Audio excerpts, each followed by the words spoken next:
Hey guys, I'm back, and so last time on the video I uploaded has 39 views, and thank you everybody who subscribed, 29 subscribers, and so I'm gonna continue the book I started.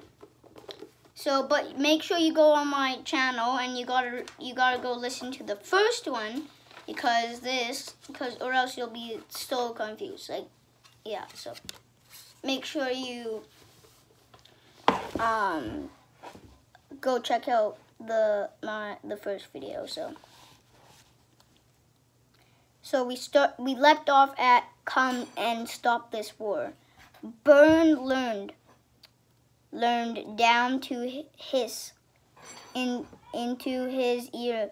Even if they do, it'll be far too late for you. Her claws ripped through the silver dragon's wings, shredding them as Hivitor shrieked an organ with a swift movement. She stabbed her poisonous tail through his skull and flung the long silver body over the edge of the cliff. The ice dragon's screams cut off long before the choices of the corpse slamming into the rocks below. The Sandwind turned her black eyes to her soldiers. "Perfect," she said. "That should be the last we hear about that stupid prophecy." She held out her talons so the rain could wash away the glistening dragon blood. "Let's go. Find something else to kill." The three dragons spread their wings and lifted off into the dark clouds. Some time later, far below, a large dragon the color of rust crawled over the rocks of the broken body of the ice dragon. She nugged his tail aside the lifted shard of eggshell from underneath it, then slipped back into the labyrinth of the caves under the cliffs. Stone walls brushed against her wings. She breathed out a plume of her flames to light her way along the dark passage, deep into the mountain. "I stand with the talons of peace," hissed a voice in the shadows. "Castile, is that you?" "We await the wings of fire," answered the red. Wonder who that could be. Dragon, a blue-green sea worm, emerged from the side cave, and she tossed the eggshell at his feet. Not that it'll do so much good now," she snarled. "Hivitor is dead." The sea worm stared at the eggshell, but the sky worm, "Egg broken," she said. "Gone, it's overwebbed." "It can't be," she said. "Tomorrow it is the brightest night. 3 moons will be full for the first time in a century. The dragonauts of the prophecy have to hatch tomorrow. One of them is already dead," Castile said. Rage flicked in her eyes. "I knew I should have stolen the Skywind egg myself, and I know the Sky Kingdom. They wouldn't have caught me a second time." Webs grimaced, scratching one claw over the gills along his neck. Ash is dead too. Ash, a sport of a flame shot from Kelster's nose. "How?" "Caught in a battle between Blaze and Blister's forces. On the way here, she still made it with the red mudworm egg, but she died of her wounds soon after. So it's just me and and you do so rise. The little worms Kestrel growled for a prophecy that can never be fulfilled. Let's break the cursed eggs now. Be done with it. We'll be long gone before the talons of peace returns for the Dragonauts. No, webs hissed. Keeping the Dragonauts alive for the next 8 years is more important than anything if you don't want to be part of that. All right, enough, Kestrel snapped. I'm the strongest dragon in the talons of peace. You need me. It doesn't matter how I feel about nasty little Dragonauts. She eyed the eggshell on the floor, rubbing her skilled palms together. Although I thought the least one of them would be the Skywing. I'll find us a 5th Dragonaut. Webs pushed past her scales, scraping against the rock. There's no way. Come back into the Sky Kingdom, Brain said. Brainless said. She said they'll be guarding the hatchling closely now. Then I'll get the egg somewhere else, she said. Grimly, the rains don't even count their eggs. I could take one from the rainforest without anyone noticing. Of all the horrible ideas, Kestrel said with a shudder, rainwings are wretched creatures, nothing like skywings. We have to do something, Webb said. He hissed as his tail sent a eggshell skittering across the floor.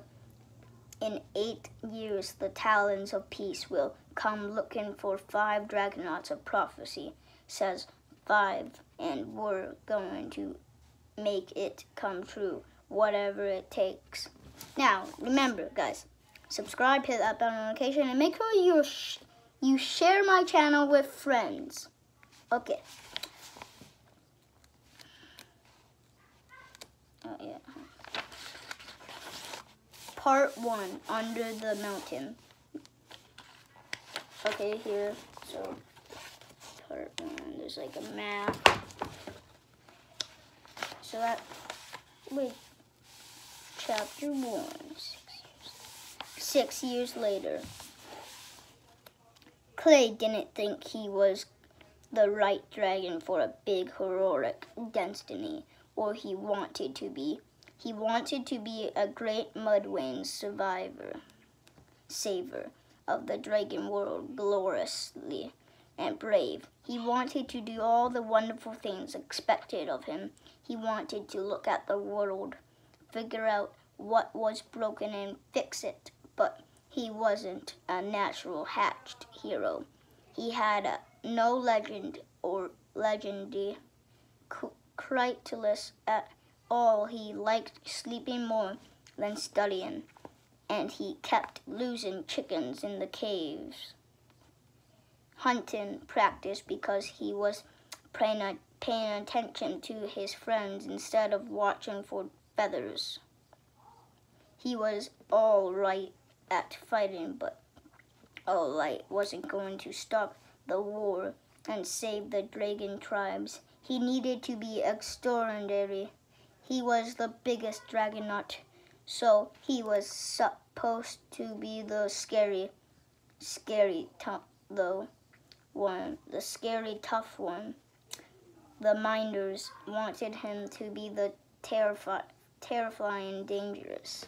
Clay felt about as dangerous as a cauliflower fight. His attacker wholly flying him across the cave, and Clay crashed into the rock wall and scrambled up again, trying to spread his mud-colored wings for a balanced red.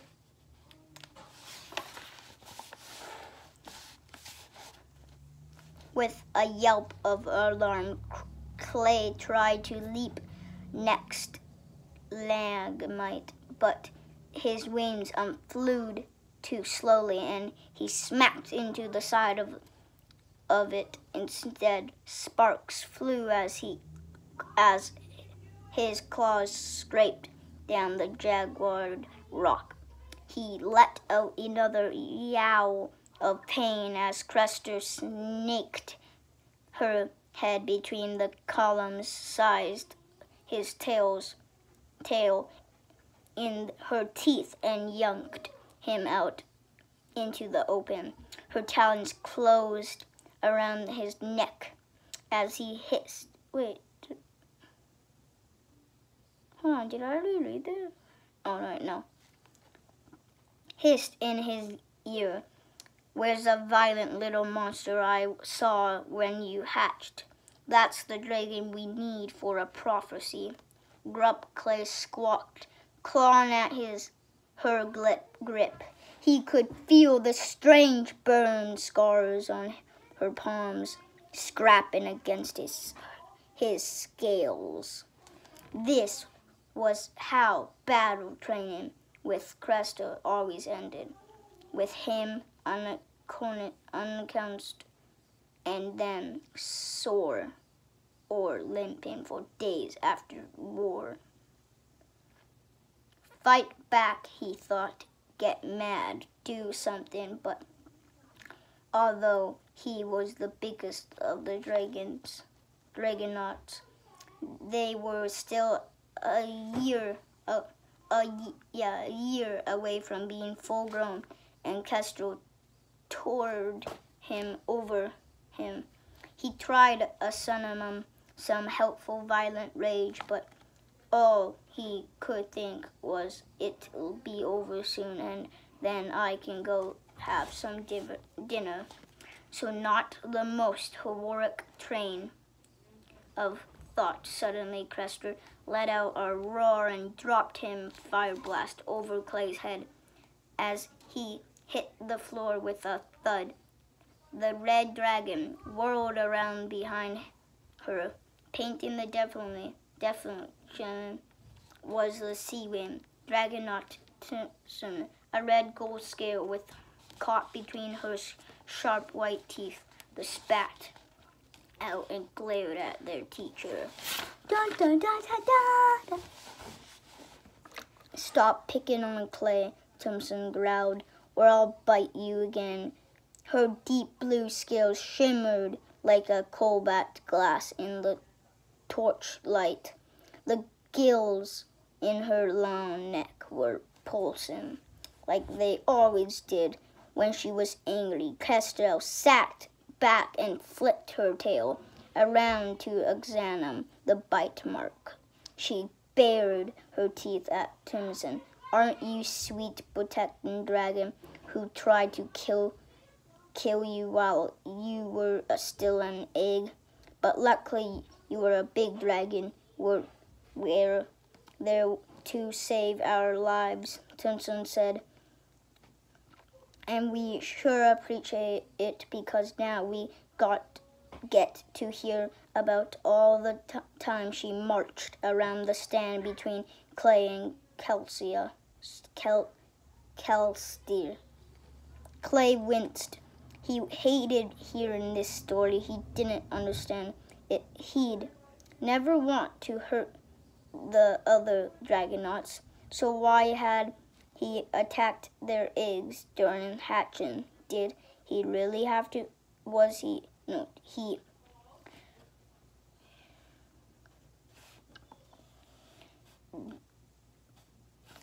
So why had he attacked their eggs during hatching?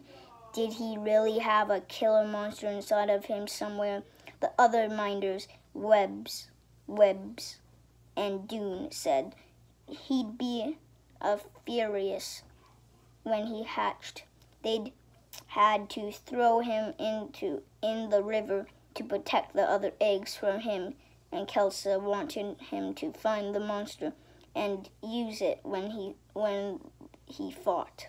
But he was afraid if he ever did, he would hate himself, and so would everyone else? Thinking about what he'd nearly done to his friends made him feel like all the fire had been sucked out of him. He didn't appreciate what want to be a violent, angry monster, even if Kestra thought that would be an improvement. But maybe that was the only way to make the prophecy come true. Maybe that monster was his destiny. Okay, guys, that's where I'm going to leave it here. Hope you all have a good day and goodbye.